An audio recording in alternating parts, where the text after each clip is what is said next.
વડોદરાના મકરપુરામાં બે બુટલેગરો વચ્ચે સરેઆમ ખૂની ખેલ ખેલાયાની ઘટના બની છે. આ ઘટનામાં એક બુટલેગરની હાલત નાજુક હોવાનું સામે આવ્યું. બનાવ અંગેની મળતી વિગત પ્રમાણે મકરપુરાના નારાયણનગર વિસ્તારમાં બે બુટલેગરો વચ્ચે જૂની અદાવતમાં ખૂની ખેલ ખેલાયો હતો. ઉલ્લેખનીય છે કે બુટલેગર્સ હરિઓમ રાજપૂત વિરુદ્ધ પ્રોહિબિશનનો ગુનો દાખલ થયો હતો.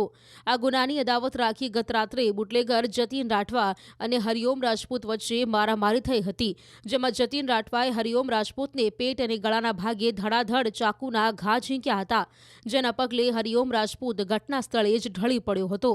તો બીજી તરફ મારામારીની આ ઘટનાને પગલે આસપાસના વિસ્તારમાં દોડધામ મચી જવા પામી હતી.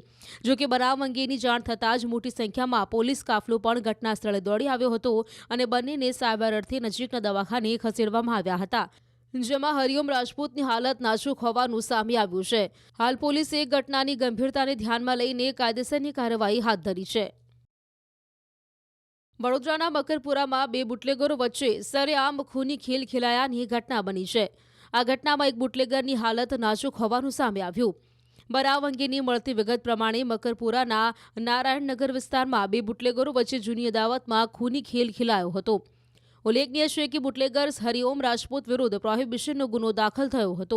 આ ગુનાની અદાવત રાખી ગત રાત્રે બુટલેગર જતીન રાઠવા અને હરિઓમ રાજપૂત વચ્ચે મારામારી થઈ હતી, જેમાં જતીન રાઠવાએ હરિઓમ રાજપૂતને પેટ અને ગળાના ભાગે ધડાધડ ચાકુના ઘા ઝીંક્યા હતા, જેના પગલે હરિઓમ રાજપૂત ઘટના સ્થળે જ ઢળી પડ્યો હતો.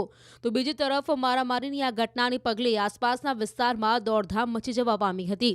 જોકે બનાવ અંગેની જાણ થતાં જ મોટી સંખ્યામાં પોલીસ કાફલો પણ ઘટના સ્થળે દોડી આવ્યો હતો અને બંનેને સારવાર અર્થે નજીકના દવાખાને ખસેડવામાં આવ્યા હતા, જેમાં હરિઓમ રાજપૂતની હાલત નાજુક હોવાનું સામે આવ્યું છે.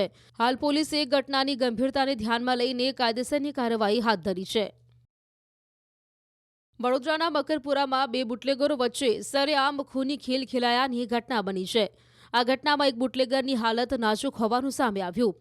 બનાવ અંગેની મળતી વિગત પ્રમાણે મકરપુરાના નારાયણનગર વિસ્તારમાં બે બુટલેગરો વચ્ચે જૂની અદાવતમાં ખૂની ખેલ ખેલાયો હતો. ઉલ્લેખનીય છે કે બુટલેગર્સ હરિઓમ રાજપૂત વિરુદ્ધ પ્રોહિબિશનનો ગુનો દાખલ થયો હતો. આ ગુનાની અદાવત રાખી ગત રાત્રે બુટલેગર જતીન રાઠવા અને હરિઓમ રાજપૂત વચ્ચે મારામારી થઈ હતી, જેમાં જતીન રાઠવાએ હરિઓમ રાજપૂતને પેટ અને ગળાના ભાગે ધડાધડ ચાકુના ઘા ઝીંક્યા હતા, જેના પગલે હરિઓમ રાજપૂત ઘટના સ્થળે જ ઢળી પડ્યો હતો. તો બીજી તરફ મારામારીની આ ઘટનાને પગલે આસપાસના વિસ્તારમાં દોડધામ મચી જવા પામી હતી. જોકે બનાવ અંગેની જાણ થતાં જ મોટી સંખ્યામાં પોલીસ કાફલો પણ ઘટના સ્થળે દોડી આવ્યો હતો અને બંનેને સારવાર અર્થે નજીકના દવાખાને ખસેડવામાં આવ્યા હતા, જેમાં હરિઓમ રાજપૂતની હાલત નાજુક હોવાનું સામે આવ્યું છે.